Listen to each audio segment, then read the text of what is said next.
राजधानी दिल्ली में होने वाले आगामी विधानसभा चुनाव को लेकर लगातार आम आदमी पार्टी के द्वारा कई घोषणाएं की जा रही है।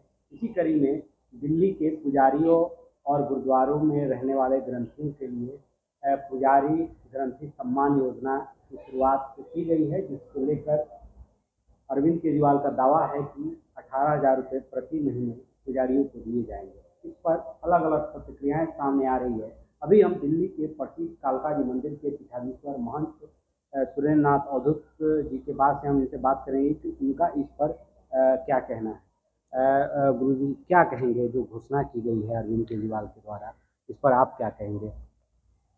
देखिए, अरविंद केजरीवाल जी मुफ्त की रेवड़ियां बांटने के लिए जाने जाते हैं। चुनाव के निकट आते ही उन्होंने जो है सौगातों की झड़ी लगा दी है। एक और जहां महिलाओं सम्मान योजना उन्होंने घोषणा की, उधर संजीवनी घोषणा की, और साथ ही साथ अब जो है हिंदुओं को लुभाने के लिए पुजारी और ग्रंथी सम्मान योजना का जो घोषणा उन्होंने की है, वो उस पर गंभीरता कम और चुनावी स्टंट ज्यादा लगता है। क्योंकि अगर उनको सचमुच पुजारियों की और ग्रंथियों की सुध लेनी थी तो अब से 10 वर्ष पहले लेनी चाहिए थी। आज उनको जो है पुजारी और ग्रंथी जो है धर्म और संस्कृति की रक्षा करने वाले नजर आ रहे हैं, तो अब से 10 वर्ष पहले तक जो उसकी सुध क्यों नहीं ली गई? अब से पहले उनके लिए कोई व्यवस्था क्यों नहीं की गई? तो इसलिए अब चुनाव के निकट आने पर ये घोषणा करने पर ये चुनावी स्टंट ज्यादा लगता है और इसमें गंभीरता कम नजर आती है। अच्छा, पहले जो उन पर आरोप लगता था कि वो मुस्लिम तुष्टीकरण के तहत मौलानाओं को वेतन दे रहे हैं, पुजारियों को नहीं दे रहे हैं, अब घोषणा की, तो इन सब तमाम मुद्दों पर आप क्या? देखिए, पहले उन पर ये आरोप लगते रहे कि वो मुस्लिम तुष्टीकरण करते हैं, और वो करते भी रहे। न केवल आरोप नहीं, वो बात अपनी जगह सत्य है कि वो मुस्लिम तुष्टीकरण की राजनीति करते रहे।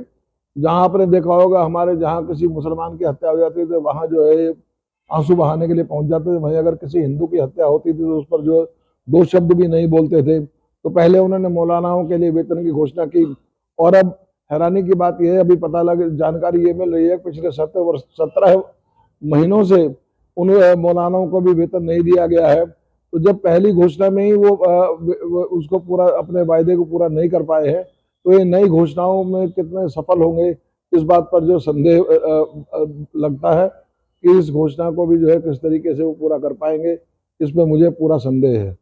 तो क्या लगता है आप लोगों को कि चुनाव को सिर्फ टारगेट करके ही एक कदम उठाया जा रहा है, क्योंकि चुनाव अगले महीने ही होने वाले हैं, फरवरी में होने वाले हैं?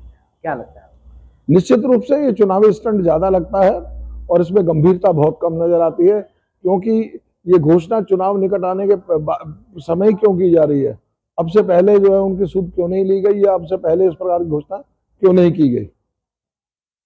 कालका जी मंदिर के पीठाधीश्वर महंत सुरेंद्र नाथ अवधूत हैं, जिनका कहना है कि जो अरविंद केजरीवाल की पुजारी सम्मान योजना है वो चुनावी स्टंट है, इसके अलावा कुछ